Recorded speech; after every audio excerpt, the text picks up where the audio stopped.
আপনার মাথার নাট বল্টু একটু মনে হয় ঢিলা আছে ভাই। এই বাড়িতে নিতে এই বিষয়টা গেলে বোঝা যায় না। বিশ্বাস হইতেছে না, তাই তো বিশ্বাস হবো না তো। আমি নিজেও আশা করি না যে আমার এই কথা কেউ বিশ্বাস করুক, কারণ এরকম ঘটনা দুনিয়াতে এখন পর্যন্ত কেউ ঘটায় নাই। তো আমি হরেন দয়াল ঘটাবো। শুনে সক্রেটিসও কিন্তু মানুষ পাগল হয়েছে, কারণ সে নতুন কথা বলছিল।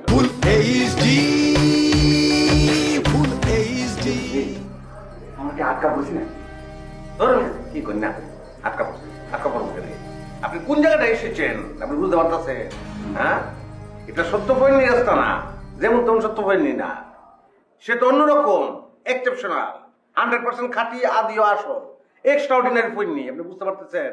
সে যার দিকে একবার নজর করে চায় তার আশা পূরণ করে লায়। আমার ফোনটা দিলিয়ে গেল। আপনার ফোন লয়ে গেছে, বুড়ো কুচকায় রয়েছেন কে রে? বুড়ো টান করেন, আসেন, আসবেন তো আপনি। আপনার ফোন যে হাত দিয়ে ধরছে এটা আপনার কপাল না? আপনার তো কপাল খুলে দেবো, বুঝেন না কে রে? না ভাই, আপনি কি কন? আমি একটা সাইনবোর্ডে ছবি তুলেছি, এই জন্য সে আমার ফোনটা সিজ করলে চলে গেছে। আপনি বিষয়টা বুঝতে পারতেছেন কি? আপনি কারে কি করেন? আমি তার শিষ্য, আমার আব্বা। আপনি আমার বুঝান, আমি বুঝতে পারতেছি না কিনা। আপনি আপনি বৃষ্টি কথা কইেন না, আসতে। আপা কিন্তু জেনুইন, তার আধ্যাত্মিক ক্ষমতাটা আছে। আপনি কি আমার বলতেছেন, সে কিন্তু শুনে যদি ফালায় তাহলে কিন্তু আপনার সমস্যা আছে, সর্বনাশ হয়ে যাবে আপনার। যাওয়ার সময় দরজাটা বন্ধ করে গেলে আমি জানালাও আটকানি। আপনি বোঝেন ভাই, আপনি কিছু বুঝতেছেন? পুরা আন্ডা বুঝবো, সত্য কই রাস্তা নাই না, দরজা জানলা বদ্ধ থাকবো, এটাই তো স্বাভাবিক, বুঝেন না কেন আপনি? প্ল্যানিং একটা আছে রে ভাই, অনেক অন্যরকম প্ল্যান। একটা স্কুল খুলবো ভাই, সত্য ফৈনি আপা আমাকে যেরকম পছন্দ করছে ভাই, সে তো অবশ্যই আমার আধ্যাত্মিক বিদ্যা শিক্ষাটা দিব। তার কাছ থেকে শিক্ষা অর্জন করে আমি আধ্যাত্মিক বিদ্যা শিক্ষার একটা স্কুল খুলবো। সেই স্কুলে সবাই পড়বো, আধ্যাত্মিক বিদ্যা শিক্ষা নেব। আধ্যাত্মিক বিদ্যা শিক্ষার স্কুল? এটা আমার একটা স্বপ্ন, এরকম একটা স্কুল খুলবো। কারণ সত্য ফৈনি আপা আমার পছন্দ করছে, সবাই এই গুণটা হোক, এটা আমি চাই ভাই। আপনার মাথার নাট বল্টু একটু মনে হয় ঢিলা আছে ভাই। এই বাড়িতে নিতে এই বিষয়টা গেলে বোঝা যায় না। বিশ্বাস হইতেছে না, তাই তো বিশ্বাস হবো না তো। আমি নিজেও আশা করি না যে আমার এই কথা কেউ বিশ্বাস করুক, কারণ এরকম ঘটনা দুনিয়াতে এখন পর্যন্ত কেউ ঘটায় নাই। তো আমি হরেন দয়াল ঘটাবো।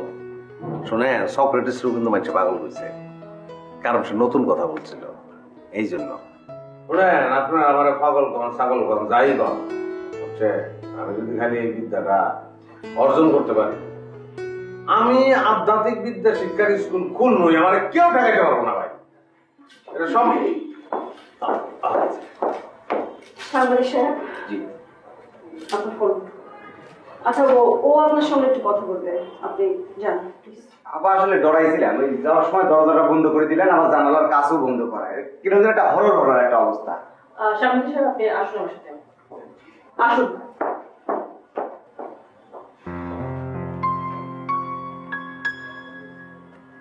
আপা, আপা বসেন।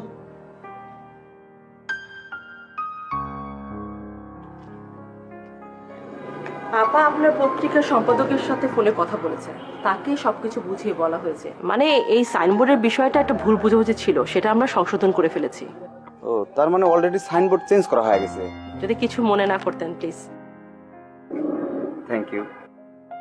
আসলে দেখেন, আমি একজন জেনুইন সাংবাদিক, আর আজকে না আপনাদের মানে যে কোনো দরকারে, যে কোনো প্রয়োজনে আপনারা আমাকে একটু কল করবেন। আর এই বিষয়টা আমি যে আজকে দিনে আপনাদের কিনা হয়ে গেলাম, ম্যাডামকে একটু জানাবেন। আর একজন জেনুইন সাংবাদিক হিসাবে যে কোনো নিউজ করার কিন্তু ক্ষমতাটা আমি রাখি। জি জি, বুঝতে পেরেছি। ওকে ওকে।